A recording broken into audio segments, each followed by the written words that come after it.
Welcome to the Smash Masters podcast, hosted by Stefan Eschi and Nick Priest. This is where we dig into the auto body collision repair field and talk quality repair methods and how the industry is always changing. Buckle up, it gonna get bumpy. Hey, we have made it past the 50 mark. Episode 51, yeah, hell yeah. Episode 51. And Gregory up in here says it's his favorite day. That is really cool because when we started this, we didn't know where it would go or how it would end up, but it's killing it, isn't it? It's fun. It was something that Gene actually told me. I can't remember what's said on air, on the podcast, off of podcast, whatever. But Gene had said something about how podcasts usually don't make it past episode 20. Yeah. Most podcasts. So, I mean, we're past 50.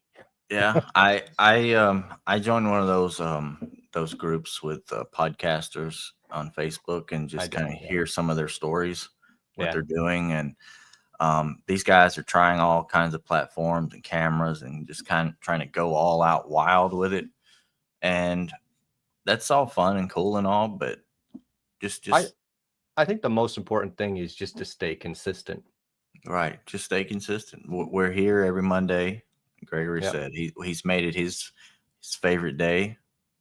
And I'm sure that others probably feel the same way. And that's cool. That's our goal. We like to help everybody with knowledge, what we can offer, provide, and cool people to talk to. Certainly better than Wednesdays. Oh, I'm just kidding. I didn't say it. I didn't No. say it. No. So no, Wednesdays are awesome too for everybody who doesn't. Make sure to go give Ginger Bros Dent Show a follow. They have some great podcast conversations. Bald heads make a huge difference. Is that what it is? Go ahead and get rid of that. Go ahead and get rid of that. You don't need that. You don't need that.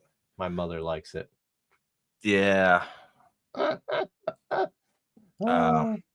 anyway, we appreciate you guys coming in every week because we're having a lot of fun with this, and it wouldn't be what it is without you guys. So thank you very much. Join the club. I will join the club eventually, whether I choose to or not. Mm-hmm. Yeah. I'm there already. Wear a hat every day. You must be covering something up.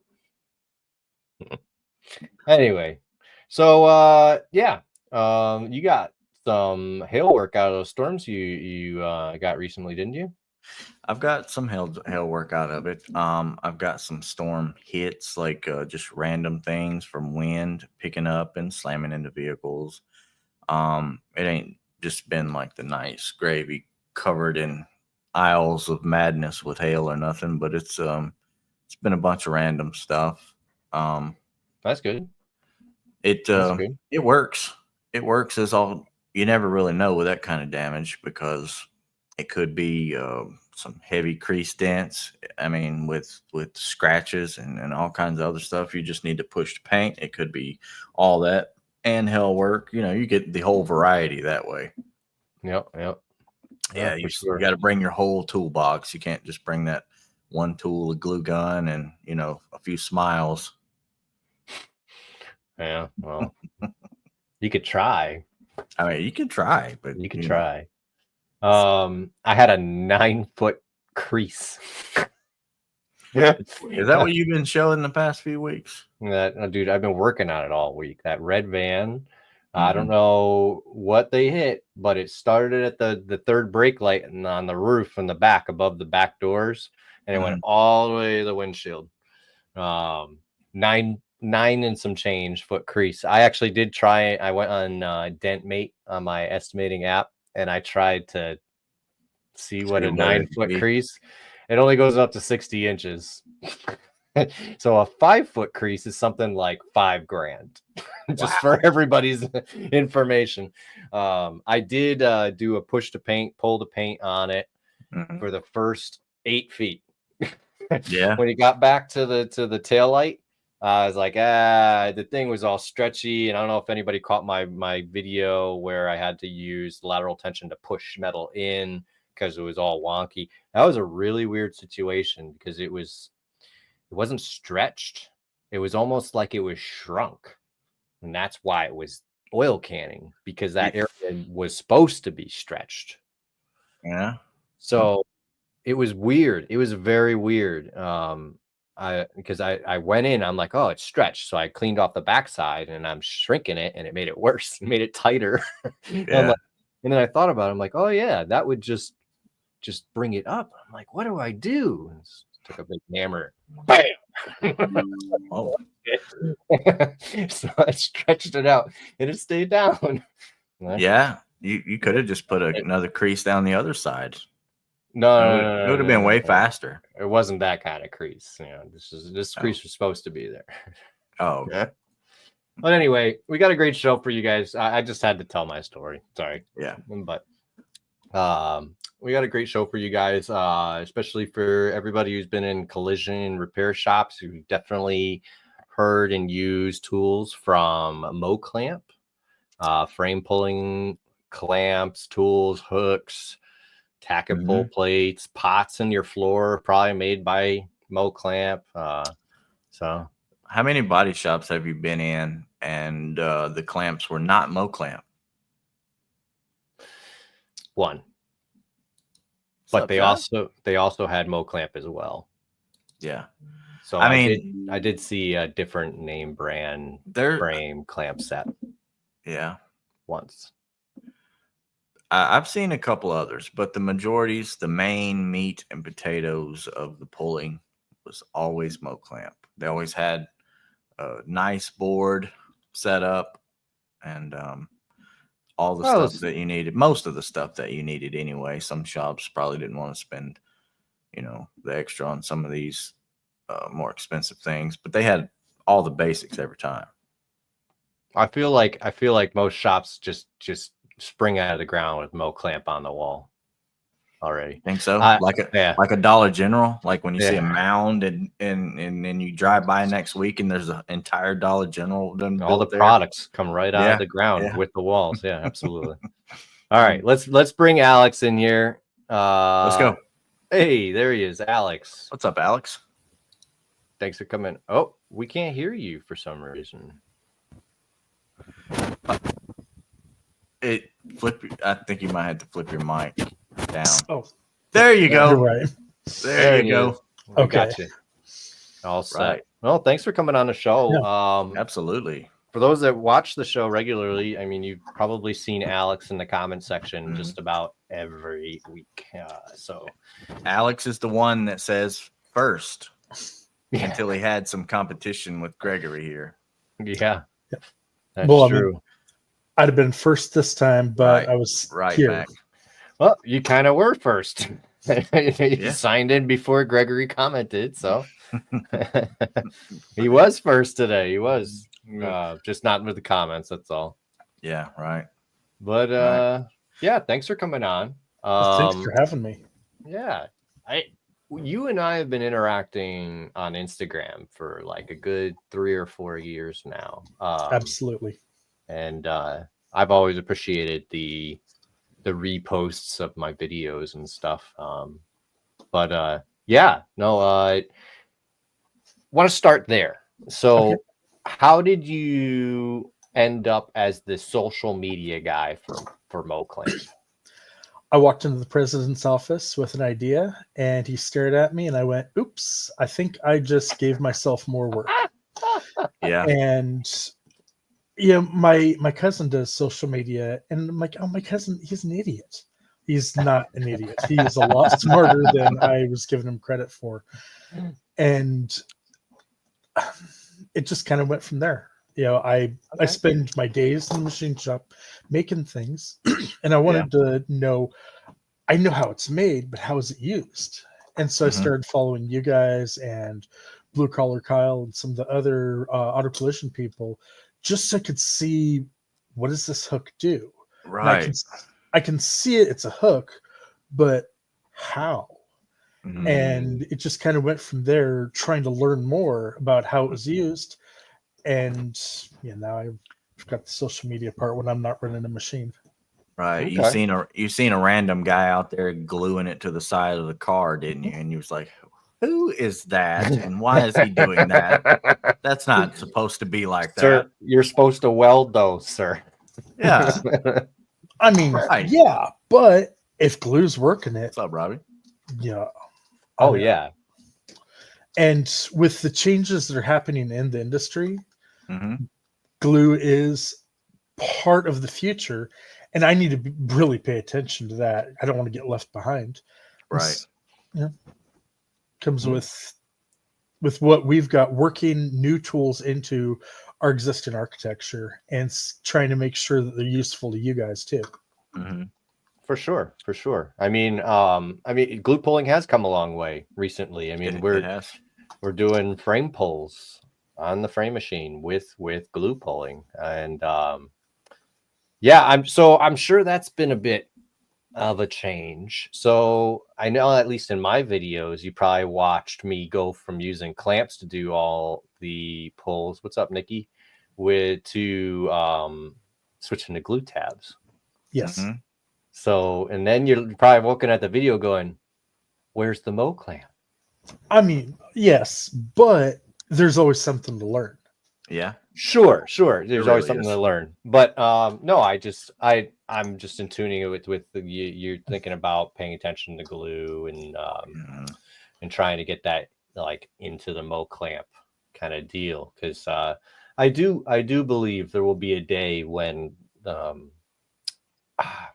the clamps will always be used, but a lot of the frame pulling equipment is going to go away just because of with all the procedures coming in now, we don't do as much pulling as we used to, not as much repairing of structure, because of a lot of manufacturers just want us to replace things. So to reach out into that whole kind of reconditioning market rather than frame pulling market, so the glue pulling might not be a bad idea for Mo clamp. I stopped by and visited you guys at the Cam Auto booth at SEMA. That's right. And we talked there about it. And I've been talking with the boss going, we need to go to the Mobile Tech Expo. We need to see what's going on. This is an avenue for the future. And I didn't make it this year. I'm hoping that next year it'll happen. Okay. Yeah. We'll be there. So that's our home show. Yeah, if we don't go to any other ones, we hit that one up. Yeah. It's a lot of good people. It's like a big reunion pretty much, but it's tons of great info with the education day and all the tools laid out there and everything. So Danny's right. They still need to be pulled for replacement at times. So I mean, like I said, you're not going to ever see them completely go away, because we do, even when you're replacing things, you're going to see clamps and stuff doing some pulls. PDR Expo is in September. That's in Vegas. Yeah, that's in Vegas. So next year, bring your 90s gear. I need to write that down. To MTE, yeah. So actually, PDR Expo is right next to SEMA. Usually it's like the week before or a week after, Alex. So maybe you can just kind of extend your stay since you usually go to SEMA. Yes. Well, I'm taking note of PDR Expo because it's worth checking out. Yeah, absolutely. I don't know where it will be this year. Normally it's right on the strip, the Fremont Street. So that's a good time and everything, but they usually have it it's a much smaller show too, so you actually get to talk to people instead of like SEMA where everybody's running around like crazy. Yeah, you get those few short hey, how you doing, and then on to the next, because there's so much going on. But yeah, there's been a lot of good Mo clamp stuff that's been made and used, and how it got to everybody's shop, all across America. Did you how long have you been machining for MoClamp? I think I'm at 12 and a half, 13 years. Okay, Wow. so did you you've probably had had some in like manufacturing and into those things like tool making. So did you how do you come up with a tool idea?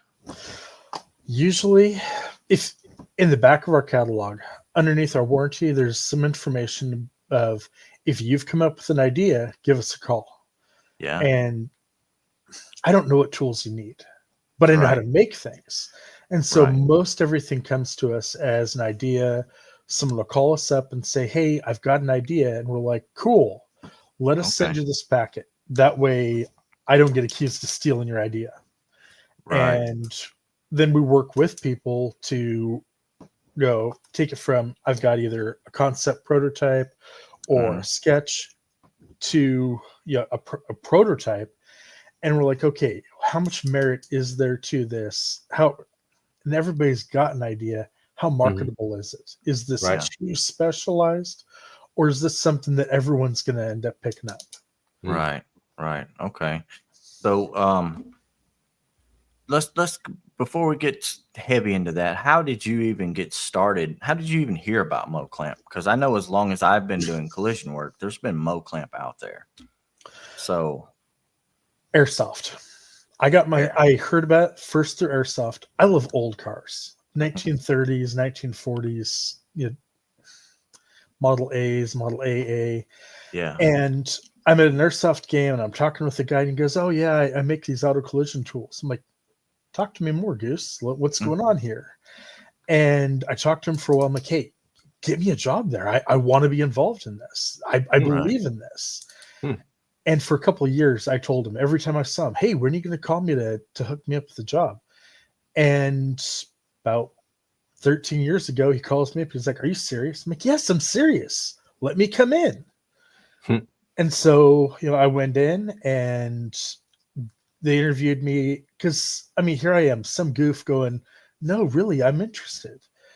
And they're like, okay, well, let's start you in on this. And they gave me an opportunity. And I was like, thank you so much. And they're like, well, if you're here in 6 months, then you're worth it.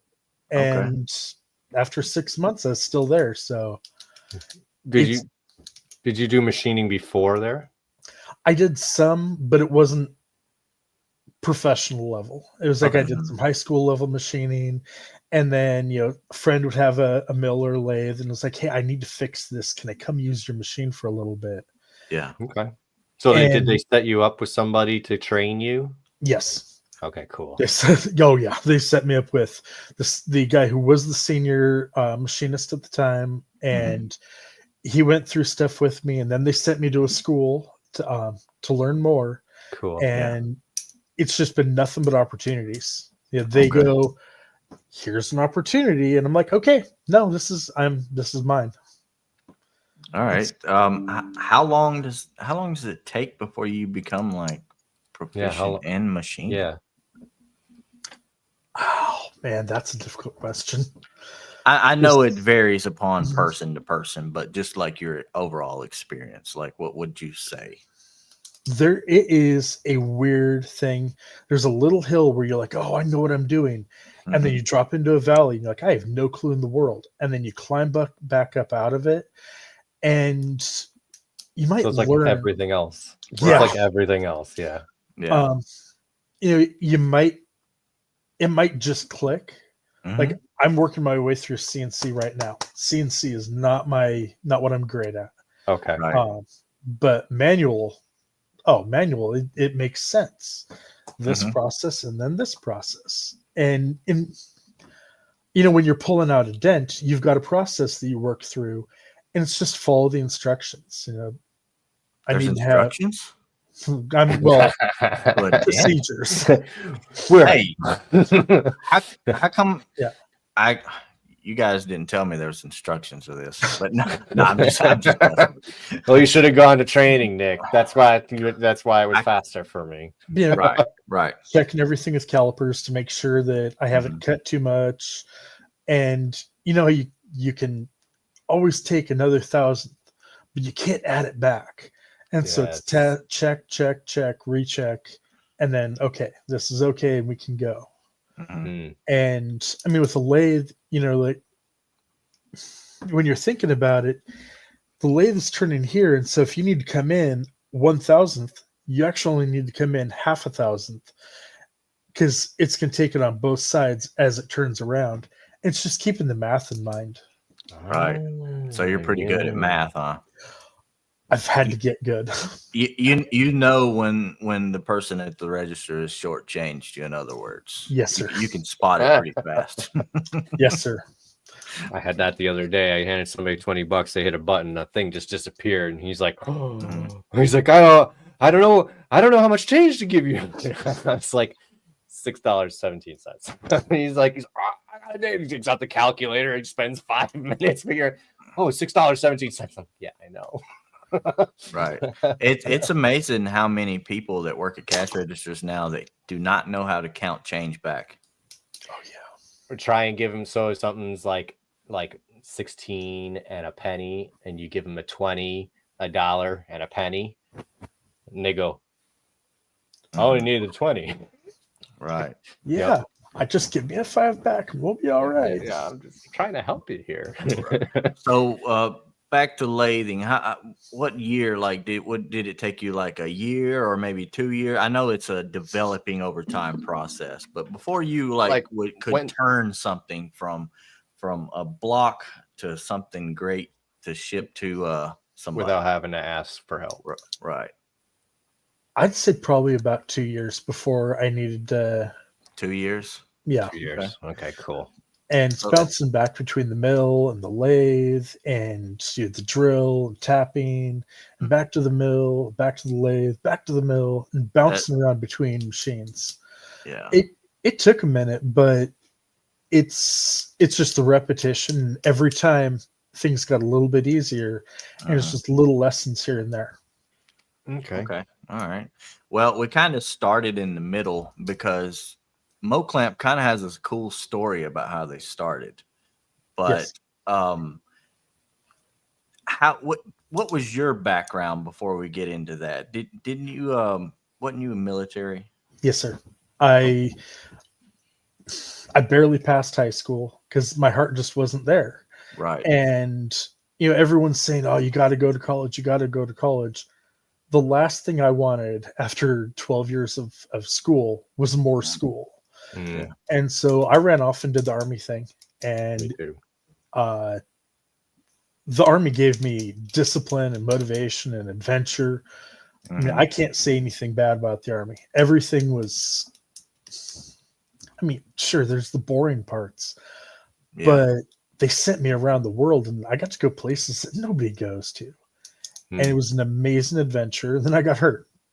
And it's like, okay, well, what am I going to do? And I got out and was just doing dead end job after dead end job until I ran into my friend and pestered him for a couple of years.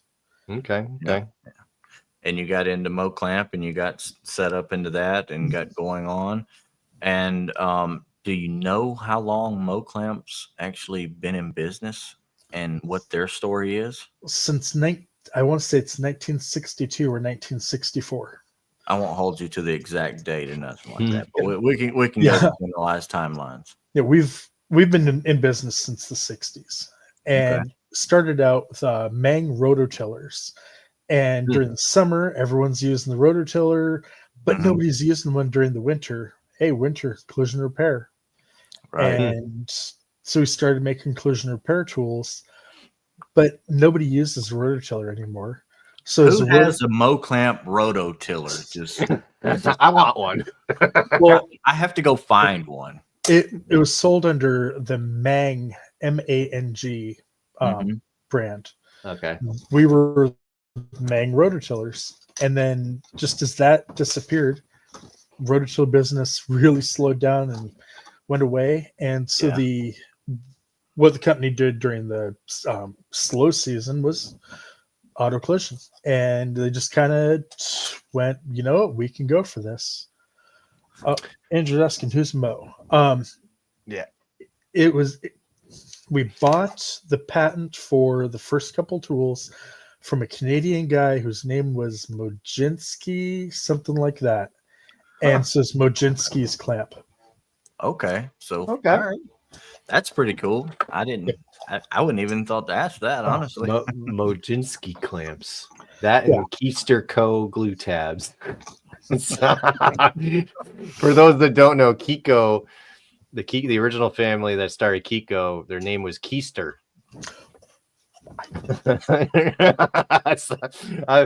I think that's funny.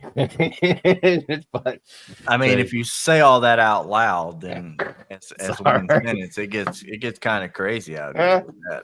That's great. Yeah, that's great. That's good. And Jeremy says, "No mo clamps or no clamps." Hell yeah.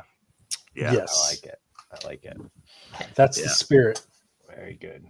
So did you take part in any of these manufacturing tools, or did they already have them built, like all to specified, clamps already? Most of what we get is we work with a number of foundries around the country, and we get raw castings in, and then we have to cut the teeth in, drill, tap, build the drive shaft for like the G clamp. Get a Kiesler. I heard it wrong. Sorry, Mike.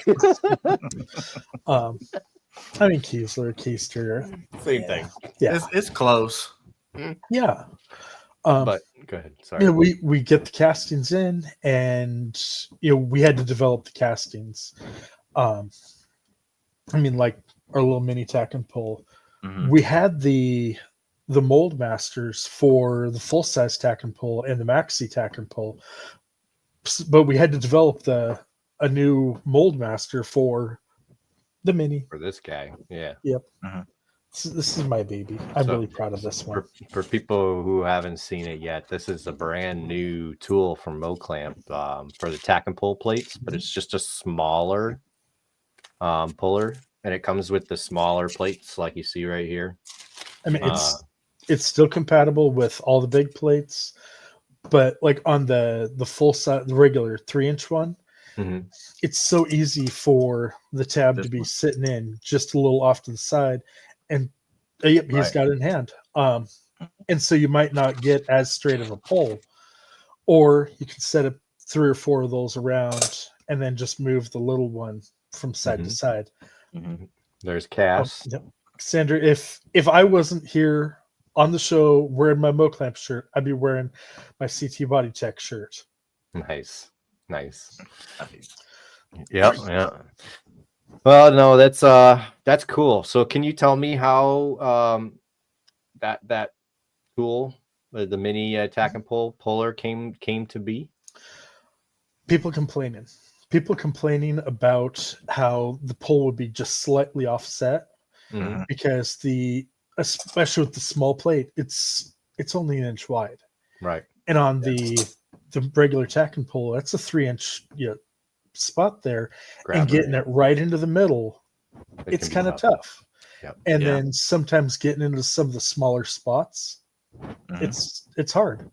And so we worked for a couple of years trying to get the right shape where it have, I mean, I call it hand feel. Your hand wraps around it, so you can get things centered up and try and make sure that it works right and isn't, oh, hey, yeah, this is cool.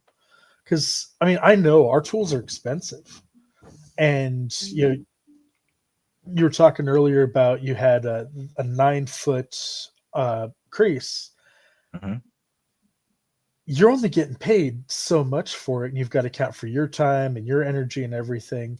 And so we don't want to give you something gimmicky. If we're putting our name on it and you're using it, it needs to last. It can't be something that's you're going to use twice and go, You might not use it every day, but if you use it twice and it's paid for and it sits in your box and you use it a couple times every year, that thing's making money for you. Yeah, and you're absolutely right. They don't go bad. Yeah. And if something does happen, if this breaks, warranty for life. Nice. We warranty just about everything except for nuts, bolts, and plates. I mean, go figure. You're welding the plates on. Right. Yeah, right. Right. Speaking of those plates, I couldn't believe that little thing comes with 20 of those little plates. It's like you're set up for life. Yeah. It'll take a long time to burn through those. Yep. Oh, yeah. Unless you're heavy with the die grinder or the grinder, then obviously. But if you grind them away, that's for sure. Yeah. Yeah. But it's tack and pull. It's not weld it solid and then pull. Yeah. That's for sure. Just to be clear, I've seen guys just weld a solid bead through it, and that's for sure. But I like to call them glue and pull plates. Oh, yeah. Personally, let's make sure the sound's off on this video. There we go. This video was really to showcase some bare metal glue, but it shows the perfect use of a tack and pull plate with the glue. And I mean, what better glue to use on it than the bare metal glue? But Absolutely. it's especially in this spot right here, we're always pulling quarters out right along that edge where the bumper meets, for everybody in the audio version who's like, yeah, I can't see the video. But I mean, you just glued it one-sided right to the quarter edge and using a Morgan knocker, and he's just wailing it out. I couldn't believe how well that worked. And actually, I mean, a lot of credit can go to the glue and the process to put it on. But honestly, so these tack and pull plates, the fact that it's so thin and you can get it up in line right with that edge of that metal, when you have a glue tab, they have to be a certain thickness, and then they have a head on them, and you're pulling from the head, not from the actual tab itself. This, you're pulling on the tab itself, so it's strong. This is strong stuff. And clearly you don't have to take it down to bare metal to get it to work. Yeah. Another thing that works really good for in a body shop setting is, like, if you wanted to pull on that hatch right there, but the quarter was in a little bit, you can put that tack and pull plate in there glued and still shut the hatch. Yes. Yep. So you can pull until you're lined up with the hatch and then stop without going too far. Yeah. Or you're not going to get that with most stuff. Right. Yeah. Andrew's got a pretty good question here, and I see a lot of people debate over this, and some don't care because they have to buy the bolts and whatever. But okay. He says, impact or hand tools on these fasteners? So the company's position is hand tools. That's correct. I know everyone's using an impact on it, but our position is that especially for like our clamps, it has a wedge. And you can run the impact down on that nut and bolts, lock it all up, but you're losing the power of the wedge. You just tighten it down, you've got it sitting on there, and then once you set the chain and start pulling, the wedge will push the segments apart for a better grip rather than smashing it down. We do have a couple that are more bolt tension than wedge action, but our position is still the hand tools rather than impacts. But we all do agree. Impact. I will use an impact. Yeah. If it's so when it comes to like big frame clamps, like on a frame machine, I mean, that's where usually the shop really cares. And one of my shops switched to all hand tools. Fine, no problem, hand tools. Every shop I started in after that, I'd go and I'd ask. I'd say, hey, am I allowed to use an impact on these or should I not? You tell me, oh, yeah, we use impacts on everything. It's like, then I am. You're not going to tell me that I can do it easier, because it really is a hell of a lot easier to clamp down a car with an impact than it is by hand. Now, when it comes to those little clamps, super easy to do it by hand. No excuses there. But the big stuff, I use an impact. We've got a set of clamps. We call them the flash clamp. And it's real similar to the rest of our clamps. It has the wedge, but also has a drive axle that pivots on, and an Allen bolt that's in one side, so that you can. I wish I had one here, but I don't. but you can lock it onto the part with and set it with the Allen, and then come around and grab onto it with the chain to pull it out. So you kind of get a preload on it before the real pull, and you'd be hard pressed to use an impact on that. Yeah, no, you're right. Yeah, you can change the torque of your impact, but you are doing damage to the bolts slightly. Right. You over are, time. Over time, you're gonna have to replace those bolts. Yeah, which it's not the end of the world. So if that's what you want to do, there's nothing wrong with that. Milwaukee's got that setting on their impact, that number 3 setting, and that's German torque spec is good and tight. So as long as you get those on there real nice and good, sender. You can just sender, and it'll work great. German torque, I love it. Yeah. Good and tight. Good and tight. That's my joke. So yeah, Andrew. Yep. So it impacts Mara bolt threads. Yep, they do, leading to improper torque. They really do. I agree. So I, like I said, if it's not mine, if it's a shop equipment, I do what everybody else is doing. Or unless the shop rule says use hand tools and everyone's using impact, I'm still going to use the hand tools because I'm a rule follower. He's a rule follower. Yeah, I am. But it helps you in the end, believe me. Yeah.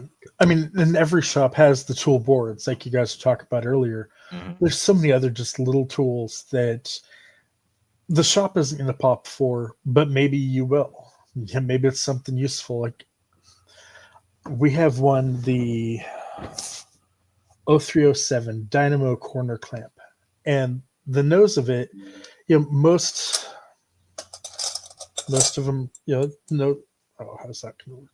It's flat, right? But on the corner one, it's a 90-degree at the front for getting into those weird 90-degree corners. Your shop's never going to buy that, but if you stick one in your toolbox, you're going to use it. Maybe not all the time, but that once a year, and it's going to last for the rest of your life. And you don't run the impact on that one because it's mine, precious. Right. Yeah. Take care of your own stuff, and then I went and bought, I have one clamp, mini clamp. I was sick of using one shop I was in. They were all worn out. So I was like, I need a good mill clamp. So I bought one, and I do use an impact on it. But like I said, it's because I chose to. It's a smaller one. The bolt's not that expensive. And I figure, if I run out the bolt, I can replace it. You're talking about the one at the shop was worn out. I'm guessing the teeth were kind of worn out. Yeah. Call us up. Warranty. It's a shop I don't work to anymore, but if I ever find it again, I will. Yeah. I will. Yeah. That's the only thing I found that goes on them is that if somebody abuses these things and rips them off a bunch of metal, the teeth are gonna get a little rounded off. But if you run into those, give us a call. I want to take care of you. I don't want that coming off, flying through a wall and hurting somebody. Right. I'd much rather get you taken care of. So like Andrew says, using it, he's basically referring to the impact. 9 times out of 10, when you pick up a tool and it's got some dust on it, it hadn't been used in a while, you can bet because the bolt's stripped and somebody didn't want to take the time to cut that bolt off or whatever and replace it, and people have just been kind of dodging it, and it would be a really good tool had you and then you got to chase down a bolt, you got to chase down probably the spring and all that kind of stuff once it flies off, and that's just from using an impact like way too much. I mean, you can put an impact on there and just kind of run it down light, but actually hammering it on there like to the max is kind of crazy. It's crazy, like both for the clamp and the bolt. Yeah, there's only so much bolt tension there that you can gain from that before it goes anyway. Yeah, for sure. Oh yeah, for sure. Yeah. Anyway, so You mentioned that you want to learn more about glue pull. Is that something you see in the future for MoClamp, getting into more glue pull stuff? I'd like to. Yeah. I absolutely would like to. Cars are changing. For sure. 20 years ago, you wouldn't have found an aluminum pickup. Right. And that's wild. It's so difficult. Yeah. It's so difficult to weld aluminum. And so difficult just to work with aluminum. So we need to adapt with the times. It's not going away. It's not a fad.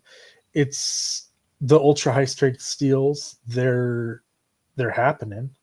They're going to be everywhere in the future. Aluminum's everywhere in the future. And if we want to stay relevant, we have to stay with it. Yeah. I can't stick my head in the sand. Try to think of what the name of the company is. Porter Ferguson. They used to be our competition in the US. Okay. And you'll see Porter Ferguson equipment all over the place. Mm-hmm. But they left collision repair. Yeah. Because they couldn't. I mean, we make better tools than they do. So why is it that MoClamp's in every shop? Like, how did that? Was it just excellent marketing, right time, right place, or? I think mix the right time, right place, and for a while, Carliner. We had a deal with Carliner. You'll see our tools either painted yellow or powder coated yellow, and our tools would go with every equipment every frame machine they shipped. That was probably a really good move. That was a good move, but oddly enough, the tools I'm talking about that's in all these mom and pop shops. I'm not talking about like the big MSO shops now that have the deals with Carliner. I'm talking about they're painted green. Yep, they're in here. They're in almost every shop you walk in. You know, if there's a frame machine over there, there's also MoClamp. Oh yeah, and that is crazy. Over time, we've worked with Chief, Kangaroo Jack, Blackjack. I got to feel like that's what it's doing. It people buy a machine, and it would have a board of tools. Yes, and probably so be a bunch of MoClamp tools. Yep. Mm-hmm. I've seen MoClamps painted 4 colors. Mm-hmm. That's yellow, black, green, and blue. Yeah. Oh, were there any more? Oh yeah. Up until probably 10, 12 years ago, you could get them in. If people wanted to pay more, they could get them in just about any color. Okay. Purple, red, blue, black. But over time, the weird old guy that was in the back of the shop was like, I don't want anything but green. So we just phased everything out. Yeah. Okay. Could you still do that now if people wanted it? If someone really wanted to, probably could. But I mean, sadly, there'd be extra. It cost more just because we'd have to go get the paint and set up a special batch just because. But hey, if you really want a purple set, I'll set you up. I kind of do. Hey, I mean, do you remember when Snap-on started coloring their tools when, and now it's these 3 colors is, it's like a war. And they're like, well, we're going to blue and we're going to purple. And I said that because people like Cass are coming in and they don't care about these colors. They want them colors. They want them colors that signify it's not just these red, orange, and green anymore colors. So occasionally we'll get a warranty part back, and it'll be painted just a wild color because a tech was like, oh no, I want to be able to identify my tool out of everybody so no one steals it. Right. And so, I mean, we get parts coming back, just all kinds of colors. Or, someone will have something taped on so that it's, oh no, this one's mine. Mm-hmm. Yeah. And y'all are working in body shops. You've got paint groups. Just go paint, make it purple. Yeah, you can always do that, but it'll flake off pretty easy, It will. Yeah, it's how is it your stuff painted? Is it sprayed on, it dipped in, or what? Sprayed. Okay. Yes. We lay it out on a table, it goes into the paint booth, and we shoot front, go to the shoot the right, go shoot the back, and then go and shoot the left. Wait for it all to dry, flip it, and repeat the process. Cool. Okay. All right. Interesting. I didn't know that. I would have thought it would have been powder coated or something. Honestly, I was thinking powder coated, but you kept saying paint, so I'm like, it must be paint. But I would have thought they were like dipped. No. Some of our stuff for car liner, it goes over for powder coat, and we don't do the powder coat in house. We take it over to a powder coater near us, and they take care of us. Okay. All right. I guess that would explain why the yellow has more of a different color than the greens and stuff, because they're probably powder coated. The green paint doesn't go on with primer. The yellow paint does. But then powder coat, it just gets powder coated. Right. Okay. All right. Interesting. Yeah, that's kind of neat there. I mean, I don't do a lot of painting myself, but it was one of those things where I went back to the paint department one time and went, show me how this is done. Because I think there's a lot of people are forgetting that they go into a job and they're like, well, I get paid to do this thing. But if you can do this thing and another thing, they're not going to let go of you. They're going to like, why would I get rid of this guy when he does three things? No, smart. Make yourself valuable. Yeah, and invest in your future. Even if you're not using it every day, having the knowledge and understanding so that if something happens, you can step up and go, I'm here. I'm going to do this. Right. So, kind of in that regard, you're constantly learning about cars and that kind of stuff. Do you have any cars you work on yourself, like in your personal? I have a 1939 Jag SS 100 that someday will drive again. It's been on blocks for 15 years now, but someday it's going to be on the road again. Yeah. Okay. And it's never going to be anything like parts correct. You just can't get parts for them. That's right. And so I'm going to end up swapping the engine for something a little easier to manage. Good. I'm swapping out the brakes from drums to, I want to have disc up front, drum in the back. I mean, disc all around is great, but there's a certain value to drums that they're so much easier to maintain in a way than discs are. And with just how old it is, why bother? Why go crazy? Sure. Yeah, I got you. It's not going to be a daily driver. It's going to be something for the fun drives. I'd like to put on power steering on it, but that's someday. Yeah.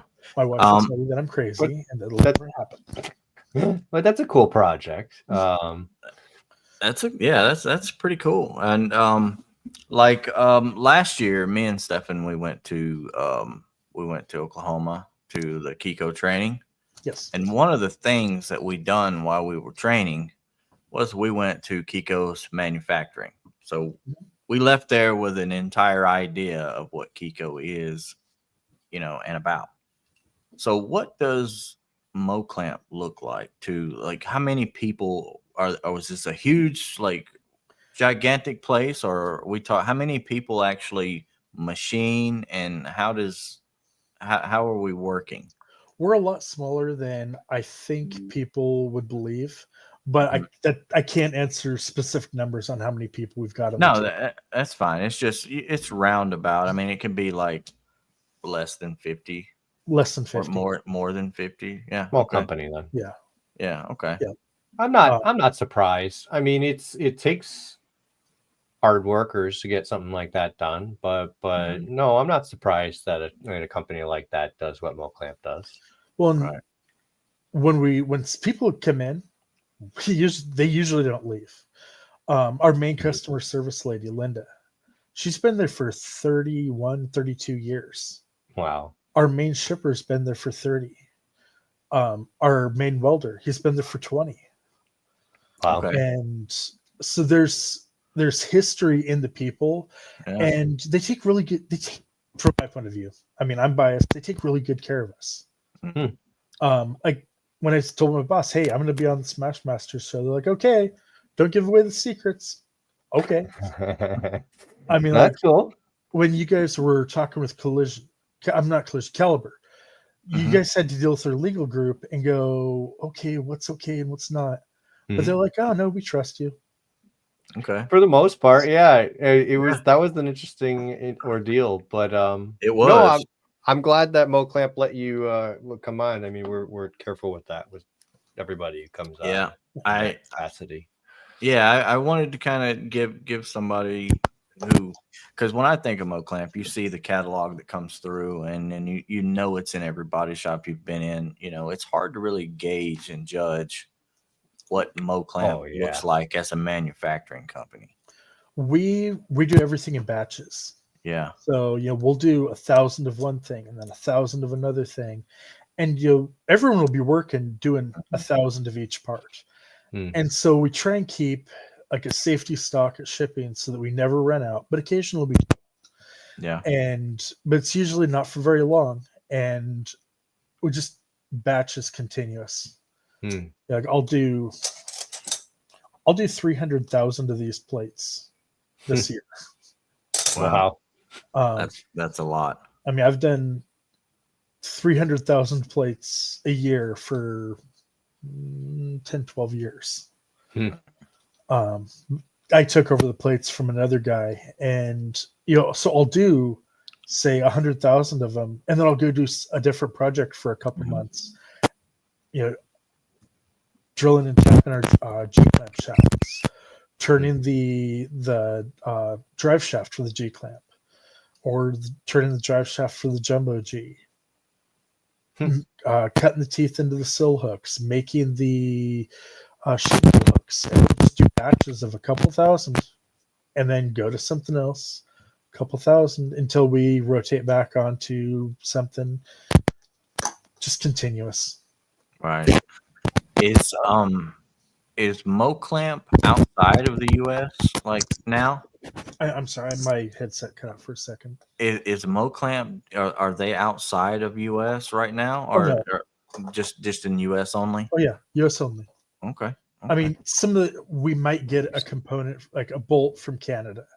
Yeah, well, I mean, like as far as selling. Oh, I'm sorry, selling. Yeah. Oh no, we sell worldwide. Okay. Cool. Yeah, that's what I thought. And I mean, we are mostly in U.S., Canada, and Mexico, but we sell worldwide. And what's that guy? Arthur Tesic in Lithuania. Yeah. I know that he doesn't necessarily always do things the U.S. procedures approved method, because he's in Eastern Europe. And I pay attention to Eldar and what he's doing. And I think that there's a lot of opportunity in Europe. And I keep begging the boss, let us go to Automechanica. There's a company in Europe, Gamelin and Mole. They buy a lot of our stuff and sell it in Central Europe. I'd love to go and work with him at Automechanica and go, hey, the rest of Europe, right now you're really mad at us, but in a couple of years you'll love us again, and I want to sell here. I'd love to be more in Eastern Europe. I'd love to be more in Asia. I'd like the opportunity, as a selfish person, to go to the places and go, hey, use my stuff. Let me come company paid vacation. And I tell the boss all the time, let me be selfish. Let me go to Germany and sell this stuff. I love the American market, but let's export America. Yeah. I mean, that's the goal, right?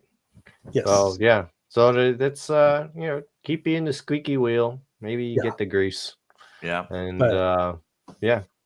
No, but I love it. I mean, you clearly have a passion for what you do and how you're able to help our industry. Right. Mike Rowe, in a commencement speech at Prager University, said something along the lines of, Don't follow your passion. Find something you can do and bring your passion with you. And I mean, when you were in school, did you dream of pulling dents out? Or you're like, oh, hey, I can do this. And you brought your passion with you. Right. And I'm trying to do that here. It's like, how do you get excited about a clamp? It's absurd. But it is exciting because, like, my interest in older cars, every time the Model T or Model A gets dented and the insurance is like, yeah, we're not fixing that, throw it away. That's a tragedy. Right. Like, call up Sacramento Vintage Ford, get a new door, and make it happen. Right. Get out these ancient tools that are in the back of the shop that are painted green and pull it back straight. Yeah, go ahead and use it on your Taurus and to reach in behind into the trunk, pull that out so you can cut everything off and replace it. That's cool. But I really don't want to see more old cars get trashed. I'd much rather see them get fixed. Yeah. Back in the days, we would pull lateral tension with Mo-clamp tools.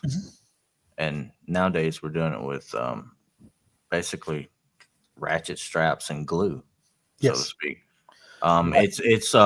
It's wrecker industry tools now, and we're just cutting those up and repurposing them for collision repair. Yeah, which is still fun to see. It's a different way, but I'm glad that you're doing what you're doing and looking to bring Mo-clamp to the glue pulling industry, and trying to get the horizons broadened, because I think that Mo-clamp could make some really cool stuff. I hope to. And I mean, really, if you guys have ideas, listeners all around the world, if you have ideas, give me a call. I can't promise you I can bring it to market, but give us a call, write us. It's in the back of our catalog. Call up Linda and say, hey, Linda, I want a catalog. I'll send it to you. Okay. Awesome. And message me anytime, day or night, on Instagram, and let me know that you want a catalog. I'll send it to you. And right there on the back page, it's telling you this is, call us. We'll send you the packet. We'll work with you. If it's viable, I want to do it. Awesome. Okay. That's awesome. Yeah. That's I cool. like it. No, people have ideas. And to know that they can work with you to get it rather than just hand over their idea and get nothing, so that's gonna entice some people to do that. Oh, yeah. So yeah, definitely people reach out to Mo-clamp if you have ideas. There's he posts on Wednesdays, Fridays, and Sundays, Robbie Layton. And at SEMA, one of his guys came up and he was like, I've got an idea. Here's my idea. And he just handed it to me. I'm like, I can't take this. I want to, but I can't. No, Cody, here, contact me so I don't steal your idea. Yeah. And it's unfortunate that people will call up and go, oh no, here's the whole idea. No. I don't want to give you this suggestion. Let's work this the right way. That's awesome. That's great. That's good stuff. Yeah, I'm glad. Start thinking myself. Yeah, I mean, how many tools have you made and built on site? I've made a bunch. It's brand new, so I've got this, and then I've had a whole bunch of ideas that were just complete non-starters. So I developed this in conjunction with a couple other people, and it's also coming out real soon. We've got our cluster chain. It's 4 different hooks on a chain, and we're bringing it out as a sling instead of a chain. We'll still sell the chain, but when a chain breaks and it goes catastrophic, a sling, it doesn't go the same way. You'll see the tear first, and the slings are actually rated higher than the chains are. Right. Yeah, they are. Yeah. You can wrap the sling around like a B pillar, and it's not going to give the same marring that a chain will, and chain binding and twisting. So, I'm going to take credit for that one. There you go. It's I've got I've got the prototypes on my desk, and we're just waiting for the production ones for the parts to get in so we can ship them. Cool. Back when I started learning collision, I'll tell this right quick, but we would tie the frames of these trucks down to pull them, but also pull diamonds and stuff out of them. I've seen guys throw chains around them and dimple the frame rails, and we used straps only to do that with, just tie straps, and that's it. That's all you needed, and they were more than sufficient to pull on any frame. Yep. Oh yeah. And do a really good job. Seen guys use seatbelts, just tied up seatbelts from totaled cars. I mean those are strong. So absolutely, straps like that times 100. So yeah. I mean we've this one monster strap. It's rated in the basket for 30,000 pounds. Yeah. And we were bringing in a new shear, and so we had two of those on, bounced off of a just massive forklift, so we could get it pivoted into place. And I'm just like, oh my gosh, man! But before I was looking at going, do we really need 30,000 pounds? But no, we did. And when I started thinking about it, it's like some of these, you've got a semi, you might need that 30,000 pounds, to pull their frames. I've broken the block and tackle, the Mo clamps version of the. I've broken the bolt off one of those before pulling on them, and I don't know exactly how strong that is, but I can tell you that when it lets go, it goes fast. I can tell you that much. Oh yeah. Most everything of ours is rated for either 3 tons of pull and force, 5 tons of pull and force, or 7 tons of pull and force. Yeah. So I mean, you broke it. You're putting some power on there.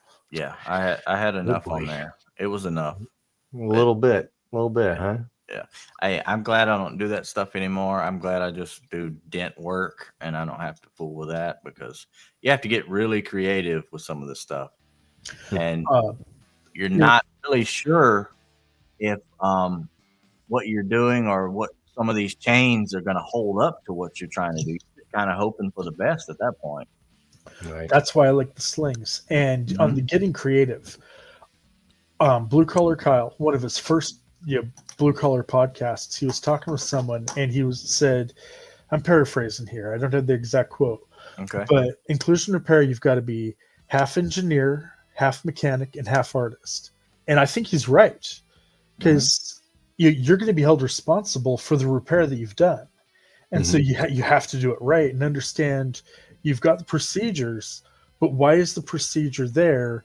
And every car wreck is different. And so you need to understand, okay, the procedure is written from this point of view, and this wreck is just slightly over from it.